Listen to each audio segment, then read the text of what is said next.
Mektoub. Et si le livre que je tiens entre les mains pouvait littéralement changer ta vie? Suivre sa légende personnelle n'est pas un long fleuve tranquille. Et Paolo Coelho en est la preuve vivante. Aujourd'hui, on décrypte L'Alchimiste. Mais oublie la fiction 2 minutes. Sais-tu qu'avant d'être un best-seller mondial, son auteur a été interné en hôpital psychiatrique par ses propres parents? Né en 1947, on voulait faire de lui un ingénieur. Mais lui se sentait artiste. À 17 ans, son insoumission est traitée comme de la folie. Électrochoc, séjour forcé, le prix de sa liberté a été terrifiant. Après avoir survécu à l'asile, il tente le droit, il plaque tout, et part faire un tour du monde en plein mouvement hippie. Mais le destin n'en avait pas fini avec lui. De retour au Brésil, il devient compositeur. Problème, on est sous dictature. En 1974, il est jeté en cellule pour ses textes engagés, 2 fois enfermé, 2 fois brisé, mais jamais éteint.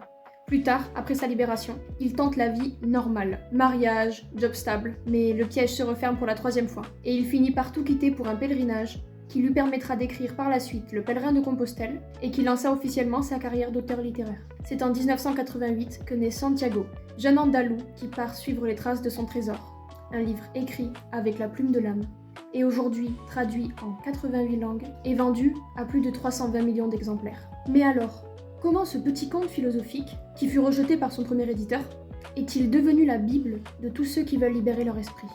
Le secret derrière le succès mondial de L'Alchimiste, je vais te le raconter dans la partie 2. Abonne-toi pour ne pas le rater.